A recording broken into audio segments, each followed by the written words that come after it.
So hello and welcome to your October edition of Essential Cardano360, your monthly roundup of just some of the latest news and developments from across the Cardano ecosystem, brought to you from the team at Input Output. Now, before we dive in, if you're watching on YouTube, please remember to subscribe and hit that bell icon, hit the thumbs up, and drop us a comment for the algorithm. It all helps spread the word and get more people seeing the show. Let's kick things off with an update on governance as we head towards the second part of the Chang upgrade, bringing decentralized decision-making to Cardano. Cardano member-based organisation Intersect has been a key facilitator of the governance conversations within the community, and as efforts around the constitution, roadmap, open source initiatives and more continue to ramp up, Jack Briggs, Director of Ecosystem, joins us to give a quick update on the member-based organisation's focus over the month ahead, including a series of annual member meetings across the world. Joining Jack, we'll hear from Lloyd Duhon for an update on the budget process, defining how we as an ecosystem, working in close collaboration with DREPs, should be looking to use the Treasury to fund future development and growth. Tex McCutcheon, Adam Dean and Christian Taylor also stopped by for an update on the Open Source Committee's recent work, including work on funding some of the standout open source ecosystem projects. Plus, we'll have Matt Davis to discuss the second part of the Chang upgrade slated for later this year. Hi everybody, happy October. I'm Jack at Intersect and this month's update is another big one. So today I'm joined by Lloyd Duhon, a member of the Budget Committee, providing us an update on the consultation period for Cardano's first annual budget and how you can get involved. Plus, we're going to hear from the open source team with Tex and Christian at Intersect, joined by Adam Dean, who talks about Cardano's distributed development evolution. And then next, we're going to hear from Matt Davis, who is facilitating the Hard Fork Working Group as we look to the second Chang upgrade, bringing about the final governance features on chain. But before we do, I wanted to give a quick brief update on our committee elections, our annual member meetings, and also a look ahead to 2025. So firstly, a big warm welcome to our first elected committee members at Intersect. 30 plus new members have joined our 7 core committees, and this is a nice opportunity as well to give even a bigger thank you to all those that have stood aside and allowed these elections to happen and contributed, of course, to bootstrapping our committees very much from the beginning of Intersect's journey late last year. So thanks to everyone involved in the entire process, and I'm very much looking forward to working with the newly elected committee members as we close out 2024 and look ahead into 2025. Part of closing out 2024 has been the annual members meetings. We've held 6 of these across the globe, started with Tokyo, followed by Sri Lanka, Lisbon, Ghana, Mexico City and Austin, where we brought together our regional Intersect hubs to talk and meet members in person and discuss what's worked well for Intersect, the big successes that we've had this year, but also an important look at what do we need to improve and work on as we move forward in 2025. And that's also a nice segue to think about what does 2025 look like for Intersect. And ultimately, our mission next year is to empower and enable our members to actively shape Cardano's future development by delivering Cardano's budget and product roadmap, enhancing Cardano's on-chain governance, and also fostering the developer ecosystem. Underpinning the latter, we want to further build out Cardano's open source resilience and innovation by expanding support for projects, creating new opportunities for ecosystem growth through networking, collaboration, and partnerships. We're going to hear a little bit more about that with the open source team next, so I won't talk more about that. But essentially, our commitment here is to deliver Cardano's product roadmap and enhance Cardano's on-chain governance in 2025, empowering our members to essentially shape a decentralized future that's adaptable, secure, and open. So with that, I will pass over to Lloyd to talk all about Cardano's first annual budget. Over to you, Lloyd. Thank you, Jack. The Cardano Summit was an amazing event. It was great to see you there and all of the participants who came to learn about the annual budget process. We spent some time talking about the buckets. We have 5 buckets for 2025, the core bucket, the research bucket, the governance support bucket, the community grants bucket, and the outreach and education bucket. Each of those 5 buckets are now ready to be approved by the DREPs, and that's the process we're in now. We're in that socialization phase where our job now is to get out and speak to all of the DREPs, have them take a look at this proposed annual budget, determine the parts of it that they're willing to fund, and then set us up so that we can have an info action that we're going to vote on chain to set out the 2025 Cardano budget. This consultation phase that we're going through right now, it's the most critical part of the budget process. We have spent all of this time getting to this point, and so now the success of the budget relies on the D-reps getting involved. So we're going to be out in the community very regularly. Look for X spaces, look for YouTube videos, look for polls, look for options, different ways that you can communicate back. Look in the Cardano forum. We're going to be everywhere that you are, trying to reach out to the D-reps, trying to get the information that they need. So if you're a D-rep, reach out to us, reach out to the Cardano Budget Committee, use our knowledge base page. It's got all of the links and every social platform that we're on so that we can talk to you and you can talk to us and we can get through and have this budget process completed for 2025. Thank you very much, Lloyd. Very much looking forward to seeing what comes out of the consultation period for what is Cardano's first annual budget. And so now we're over to the open source team, starting with Tex. Over to you, Tex. Well, thanks, Jack. Lots of exciting things going on here in open source. Again, I am Tex, the open source program manager here at Intersect. Some big highlights from Q3. We were able to finalize a strategic partnership with Bitergia. They've provided the metrics that we've been looking at to determine the health of our repositories and also defining that Cardano is becoming effectively open source. Alongside that, we conducted a footprint analysis, and that's actually released 2 different reports. Those are available in a blog post that was released earlier this month, as well as available on our Git book. One of the most exciting things as we move into November is that we're going to be releasing our project support services, and we have a survey that is currently active so that we can generate and find out how many projects are out there looking for support. So if you are a project, if you are needing some support, please make sure to fill out that form so that way we can appropriately budget and get the support out to as many as possible. Well, that's it from my side. Off to Adam.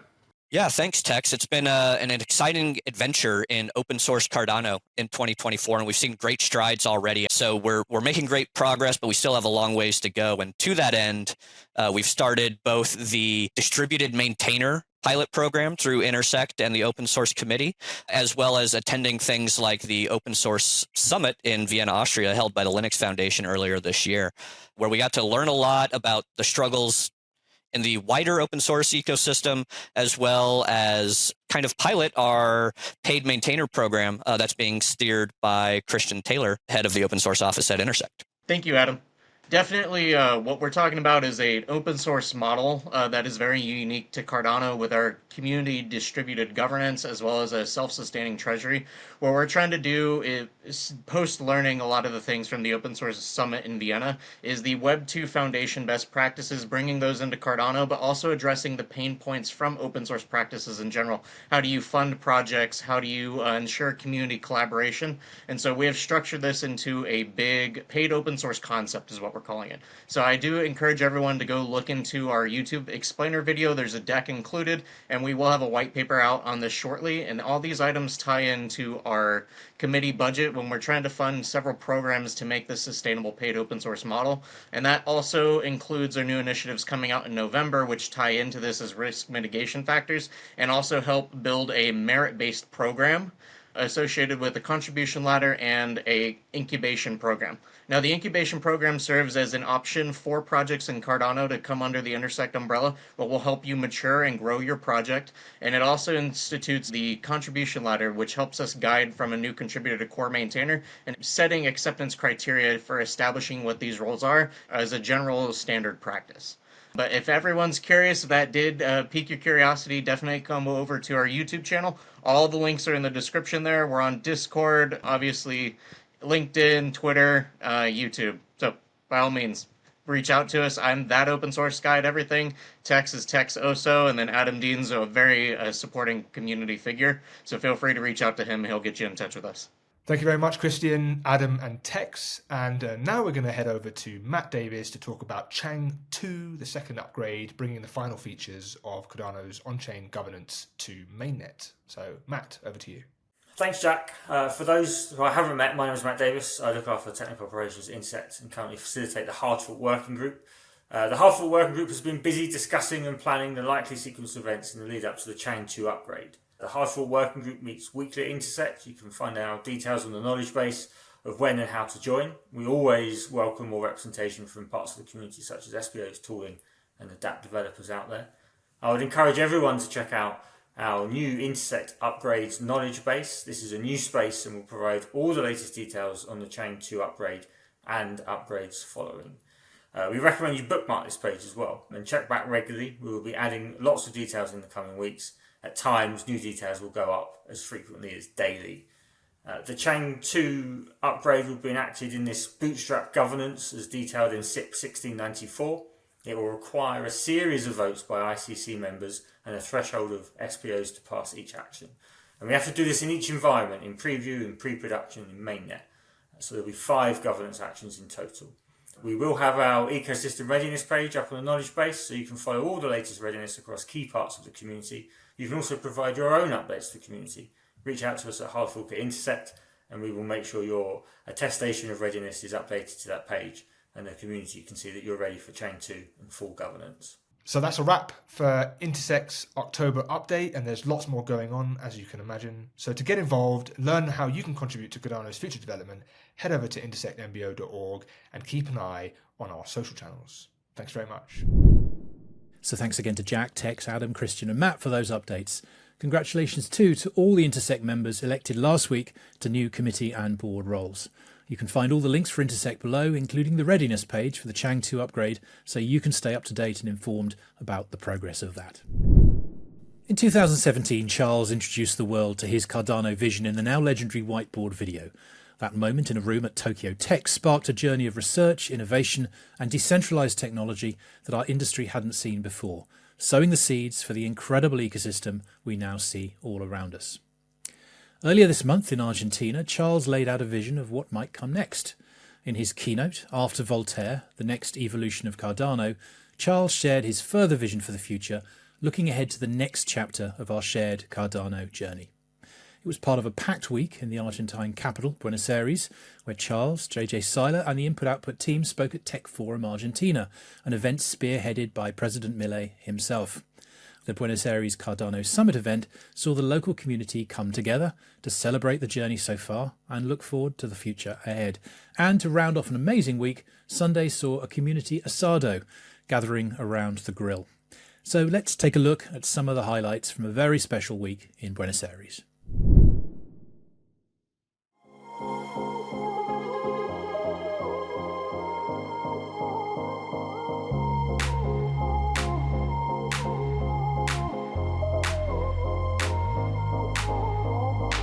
This event, for me, is a great opportunity to get to know people, and you get to know them by person.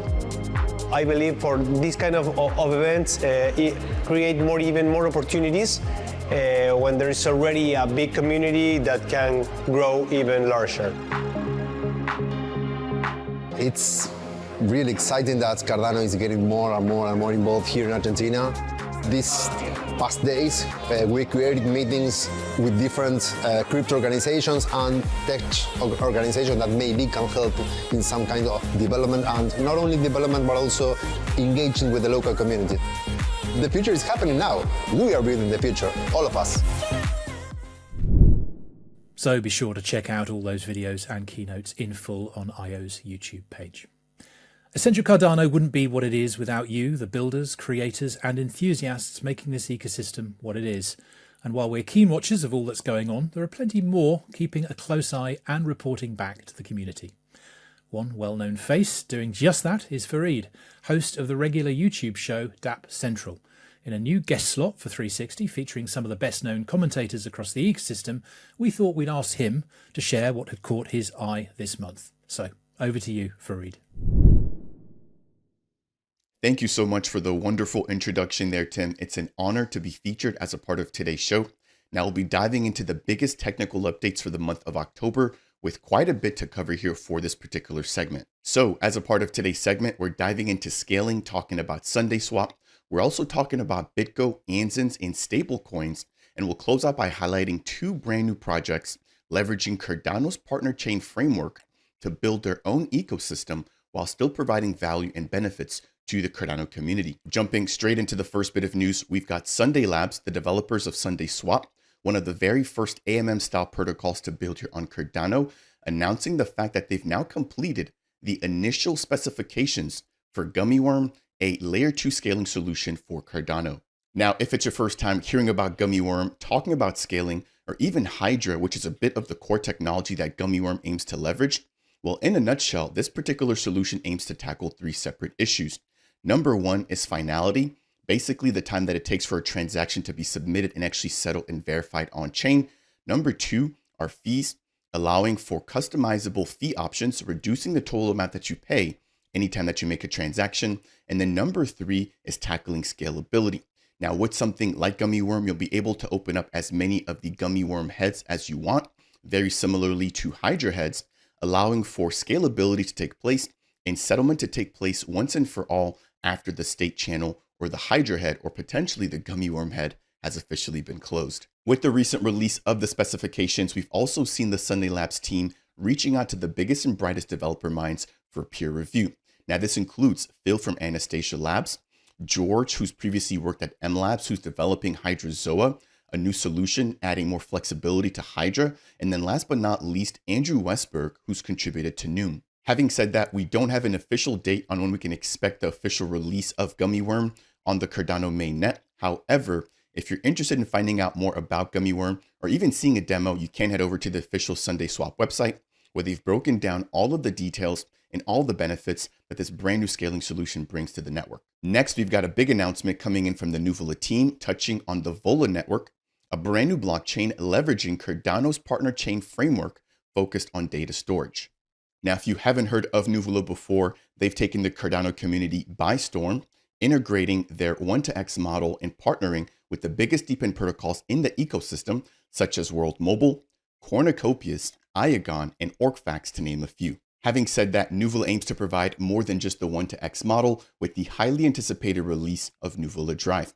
Now, if it's your first time hearing about Nuvola Drive, this aims to be an application or a one-stop shop platform for everything dealing with decentralized file storage. Nuvola Drive will give their end users or customers access to multiple different file storage providers, while also giving those exact file storage providers more accessibility, visibility, and marketing opportunities through the unified interface that the Drive brings. On top of that, the Nuvola team is working on their collateralization hub, also known as C-Hub, funded through Project Catalyst, where we've heard and confirmed from their co-founder, Raul de Benedettis, that they'll be aiming to leverage the Vola network for transaction settlement for C-Hub. Now, if you want to find out more about Nuvola and what they're currently up to, I've just sat down with Raul de Benedettis for a 50-minute deep dive into the recent progress that Nuvola has made, all the details that we know so far about the Vola network, and we've also even highlighted their collateralization hub. So if you want some of that content, make sure to head over to the official Dapp Central YouTube channel. Shifting over into the stablecoin landscape here on Cardano,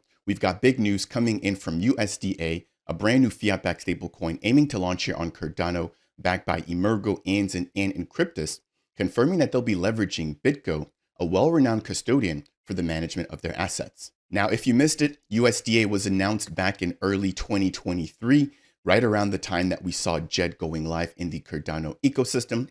Since then, the team has continued to build with a recent change of management, bringing on Encryptus to manage the technical development. Now, we've also heard and we've confirmed that USDA should be launching with a seed liquidity amount of anywhere between $7 to $10 million.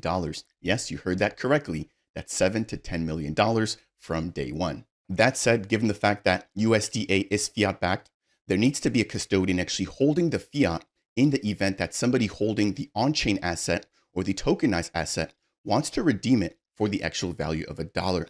That's exactly where BitGo comes in. As a custodian, they'll actually be holding all of the dollars backing USDA. Now, if you aren't aware, BitGo launched in early 2018 in the digital asset security and custody space, working with over 1,500 institutional clients in over 50 different countries. On top of that, BitGo also processes nearly 20% of all of the transaction volume on Bitcoin trading, and they're also one of the sole custodians of Wrapped Bitcoin. In closing, we haven't gotten an official confirmation on when we can expect USDA to hit the Cardano mainnet and exactly which projects will add support for this brand new stablecoin. However, following the recent Cardano Summit, it appears that USDA is right around the corner. Jumping into the last bit of technical news for this particular segment, we've got Cerberus, a risk ratings protocol building here in Cardano, also announcing the launch of their brand new blockchain, leveraging the Cardano partner chain framework. Now, it's just my 2 cents here, but I think that we're at the very beginning,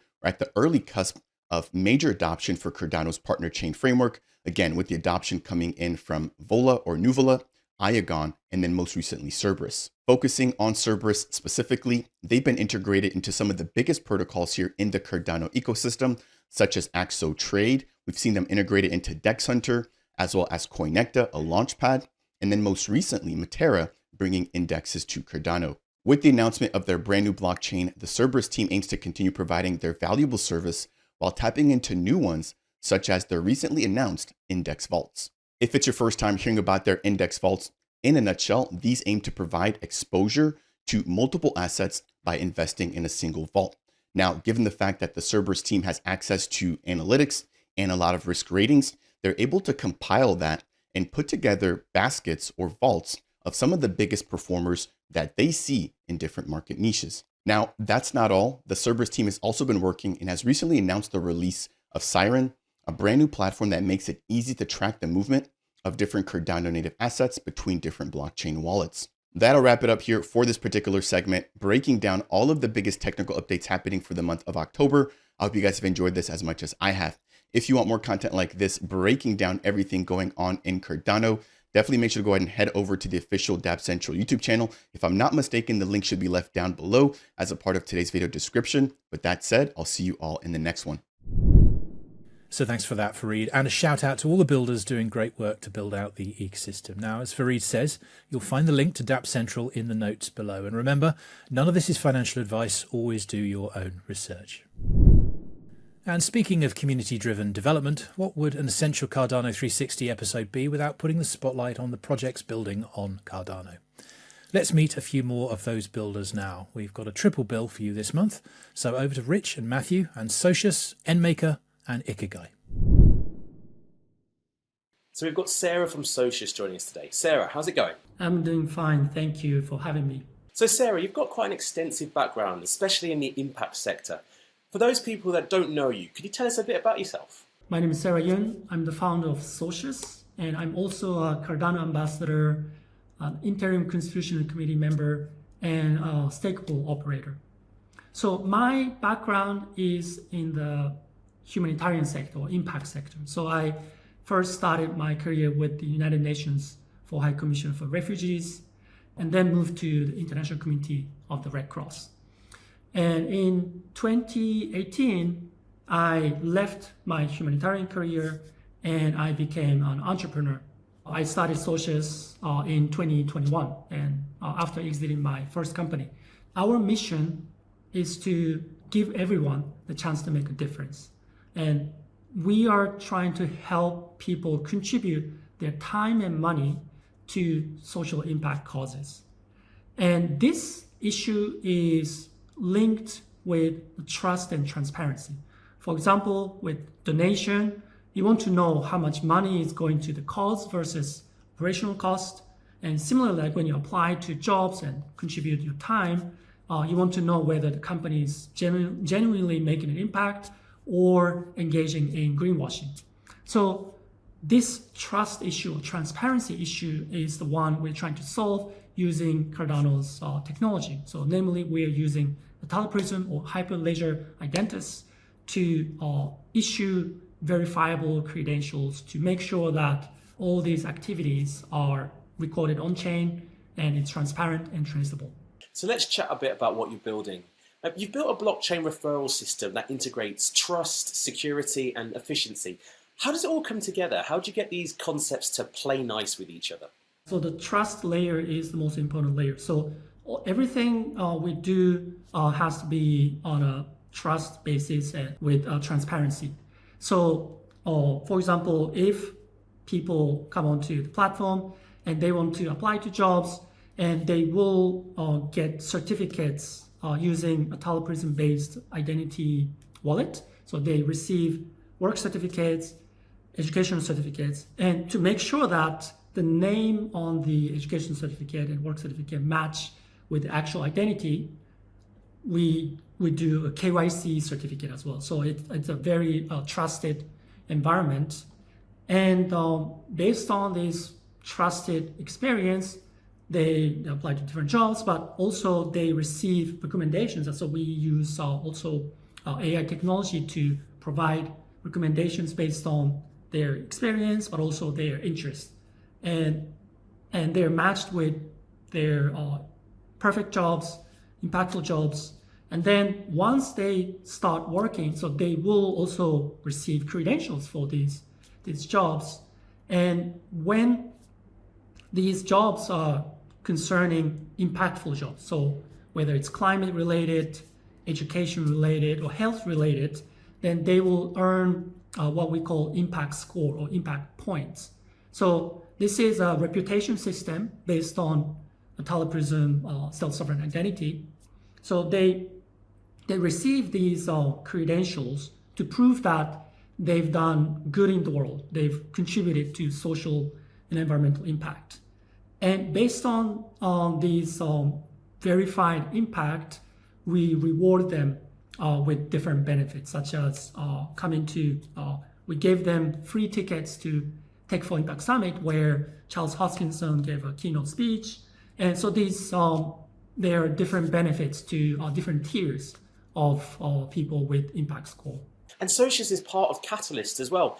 Tell us a bit about why you applied to the scheme and what makes Catalyst so special. First, I found out about Cardano through Charles Hoskinson's TED Talk.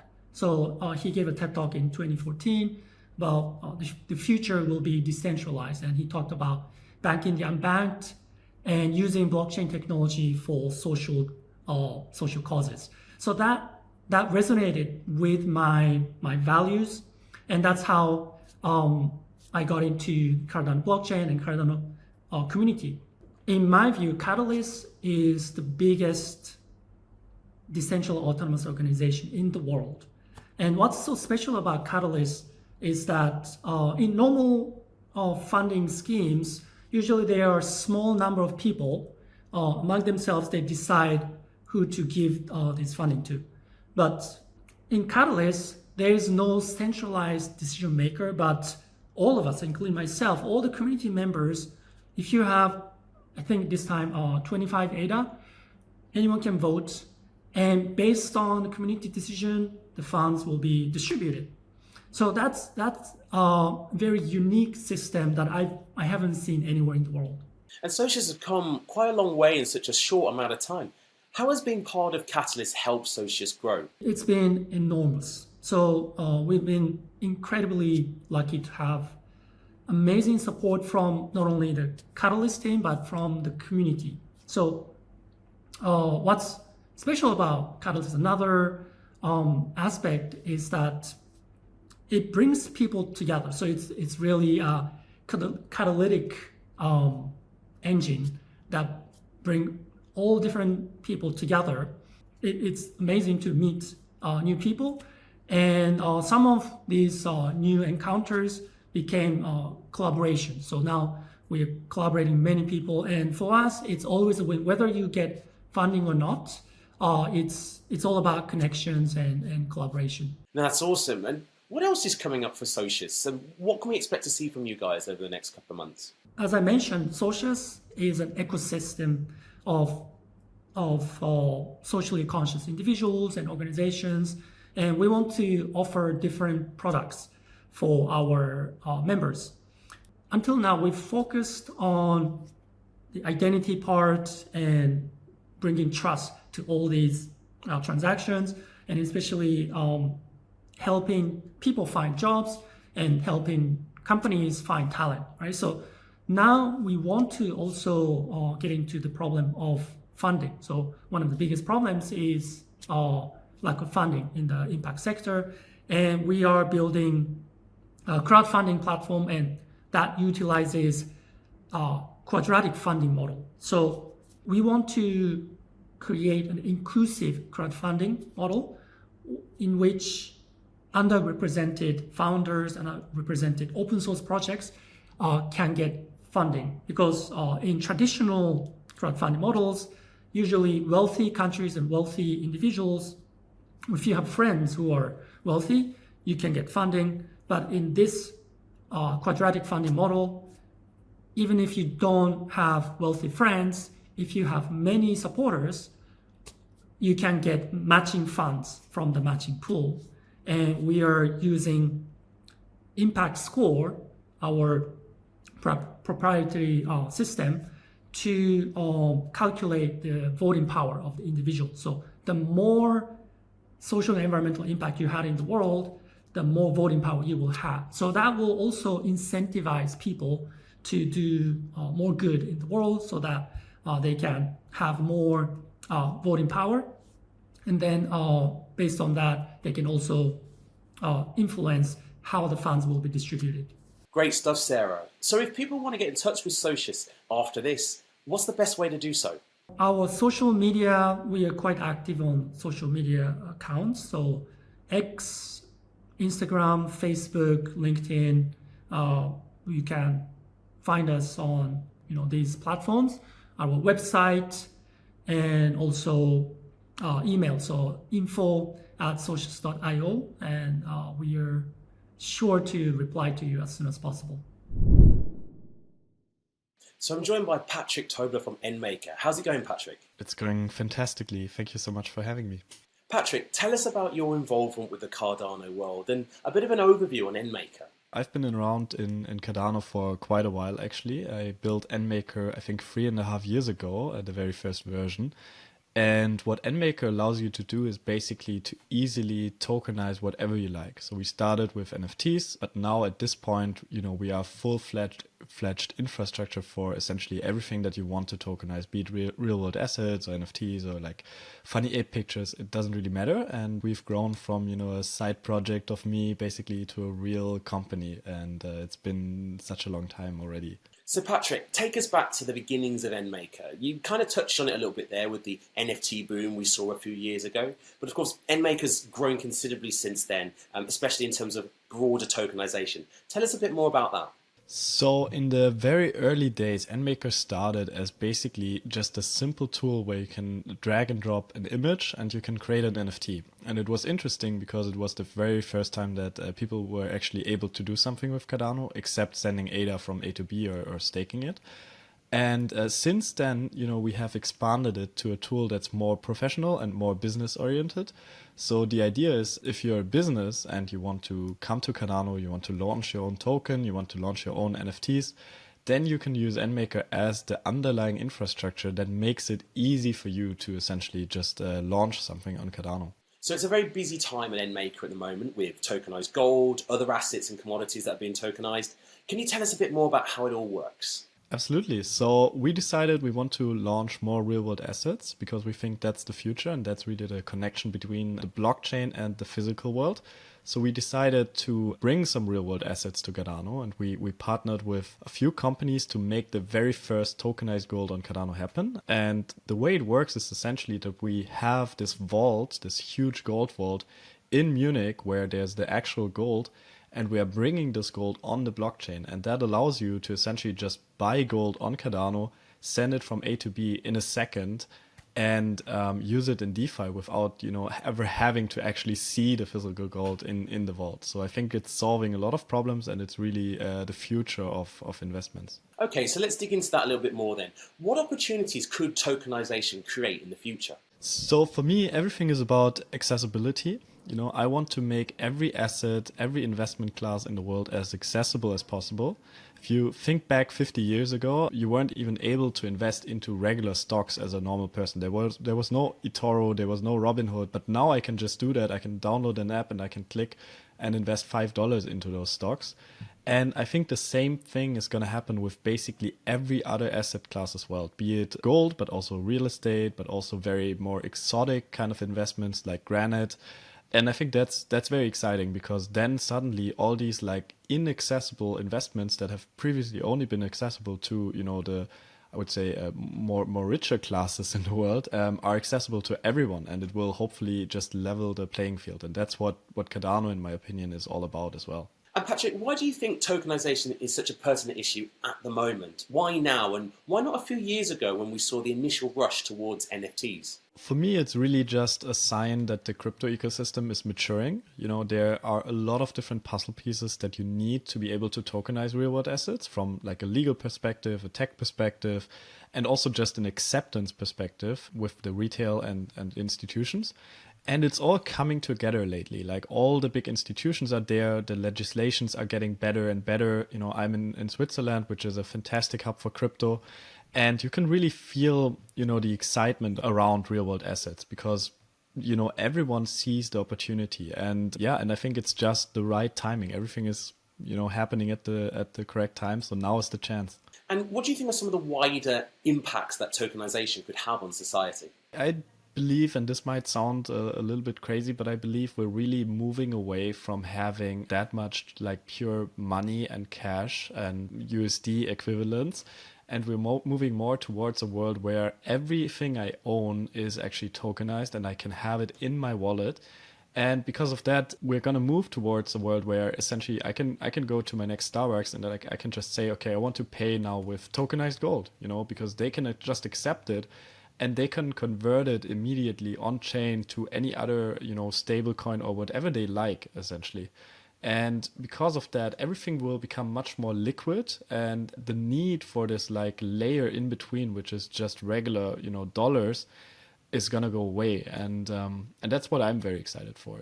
It's just gonna make the world a little bit more efficient. So let's talk a bit about Cardano as well. Why do you feel as though this represents the best infrastructure for what you're trying to do in NMKR? I think all the different blockchains have some drawbacks, some pros, some cons. And you really have to look at the blockchain and assess, okay, what is important for you? And for me, security and decentralization are very clearly the two most important aspects when looking at the blockchain.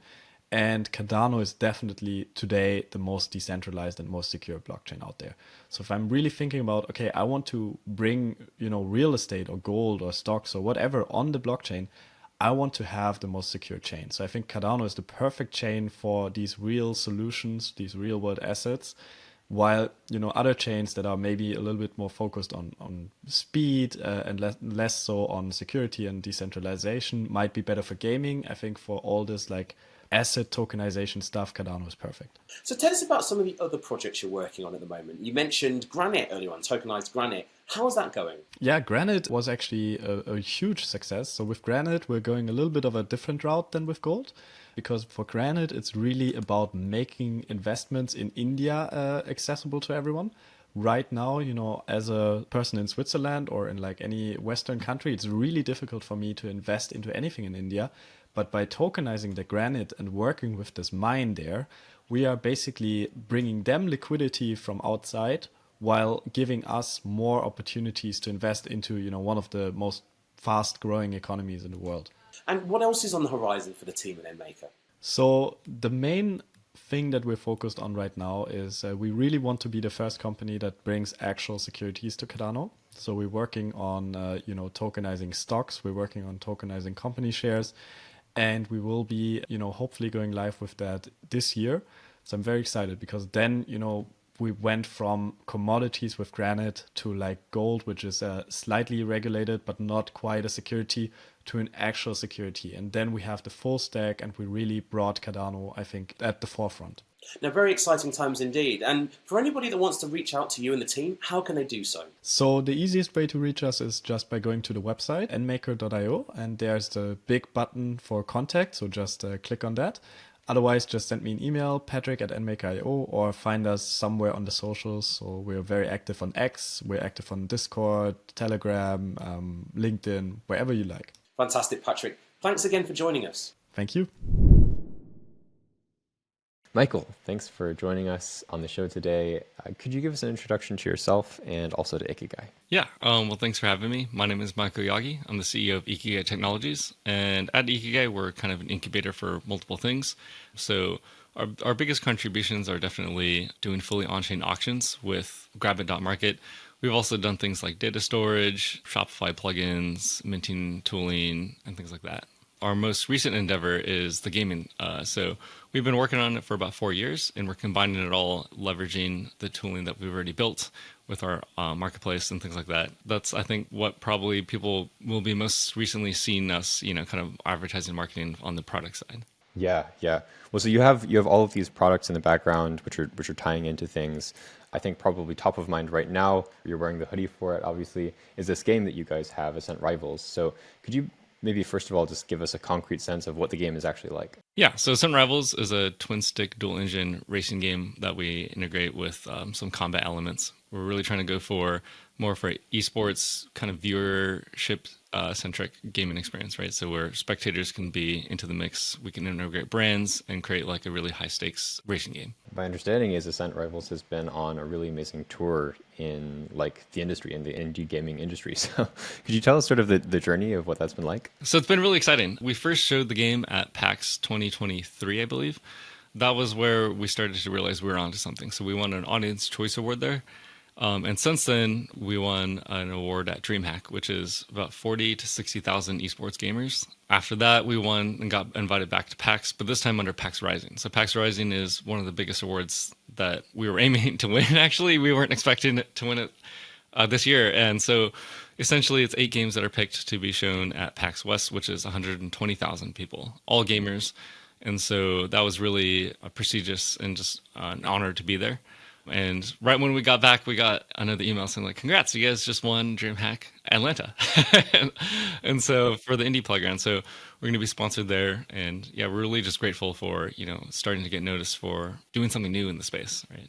I think a lot of people watching this are compelled by at least the abstract value proposition of blockchain for decentralization and what it can do for the products and services that we're familiar with from other industries and other institutions.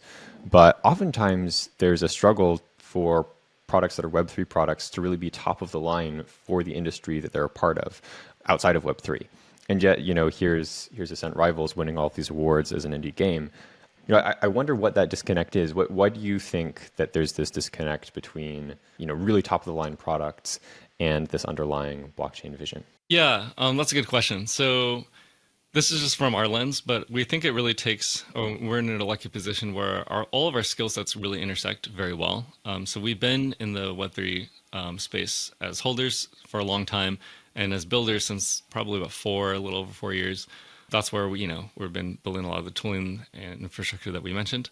And because we've been in there for so long, we're able to start applying all that knowledge to the game as well. And so previous to doing blockchain stuff, we were actually from the game industry. So we're leveraging a lot of stuff from indie experience to just AAA experience. And it takes a long time. So we started building the game and building the studio about three and a half years ago. And we're just now starting to be able to talk more about it. So I think a lot of it is the timing and just the intersection of those skill sets. That's a nice segue into how you're using, because you've built all of this tooling and have had this success on the sort of Cardano ecosystem and blockchain side with Ikigai, and now you have Ascent Rivals. How are these two things tying in together, and how do those stories intersect? Yeah, so under Ikigai, there's basically 2 teams. One of the teams is the Web3 team, and one of the teams is the gaming team. So because we're sister teams, we are able to talk every day and just combine ideas and things like that. So the Web3 side is probably what people are most excited for. And that's going to be where we're able to do things like, hey, since we're building a product, what are tools that we actually need from our, consumer-facing team, right? And that's where the gaming team kind of chimes in and says like, hey, well, it would be cool if, of course, you can go and buy and sell these items, but what if we take it a step further and start integrating more brands into the mix and getting that level of hype of watching and playing the game even higher? So in addition to items in the game, you'll be able to start wagering on matches, sponsoring players into tournaments, getting merchandising, hence the Shopify plugin, which you can start to see here, for the teams that you're supporting, to things like signing up for teams with NFTs or, just a whole lot of stuff. So, you're buying billboards so brands can actually start getting into the mix. So all these billboards that actually show up into the game. And so this is a lot of the stuff that is just really exciting for players and brands alike.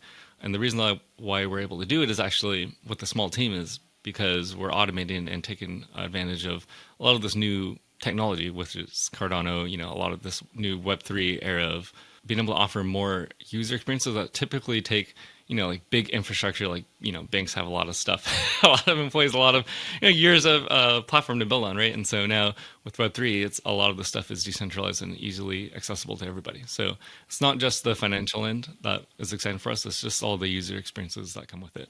What's going on with Ascent Rivals and with Ikigai right now that people could look at or get involved with? Yeah, so right now the handle is Ascent Rivals, and you can come in and join playtests. You can just search for that on Steam. It's free access. We're still in early alpha, So all this stuff, we run playtests and tournaments and events where you can win prizes and stuff like that. We're looking for feedback. And if you want to kind of watch the game, you can still do all that on Twitch or on X. And if you want to learn a little bit more about the Web3 Cardano side, you can go to Ikigai_tech, and that's where we have a lot of our upcoming Catalyst proposals and stuff like that. So if you like what you hear, you can go and check us out there. Great. Well, Michael, thanks so much for joining us. Thank you so much for having me. So thanks, Rich and Matthew, for those interviews, and a special shout out to Michael, Patrick and Sarah for joining us. Make sure you follow them on X. You'll find all the links below. Well, that's nearly it for this month, but before we go, a few other things to bring to your attention. Earlier this month, Input-Output Chief Scientist Professor Agalos Kias published a set of universal blockchain tenets, or principles, to contribute to Cardano's ongoing governance conversation. And Intersect hosted an X-Space yesterday, where Charles and Agalos were joined by members of the community to discuss those tenets further and how they might form part of a future Cardano constitution. So make sure you check that out. Head over to Intersect's X account to have a listen now if you didn't manage to join yesterday. You'll also find the link to the blog below. This month we also highlighted the work of our research and innovation teams in a series of roundtable videos highlighting the way we've been evolving the innovation process here at I.O., ultimately speeding up the timeline between research and code development. Let's take a quick look. And this is somewhat the essence of such innovation work streams. Yeah. Right? That research and engineering interplay very tightly. So we share results we're confident about. The paper is not written yet for the academic conference, but it also doesn't have to be at that point, right? We profit a lot from this exchange of ideas and insights. And what would another month be without some exciting events happening across the ecosystem? There was lots of news coming out of the Cardano Summit in Dubai last week, along with dozens of community events hosted in parallel across the world, one of which, of course, we attended during our visit to Buenos Aires. We've included a few useful links for you to catch up below. And of course, all that excitement followed I.O.'s presence at Token 2049 at the end of September, where Midnight was centre stage, along with Charles's introduction to the fourth generation of cryptocurrencies. Make sure you check out that keynote if you haven't watched it yet. All the links you'll find below. Well, that's it for this month. We'll see you in November for more highlights from the team here at I.O. and just some of the projects building out this incredible Cardano ecosystem. But for now, be sure to like, subscribe and hit that bell icon so you're the first to know when new videos drop. That's it. Thanks for joining and we'll see you very soon.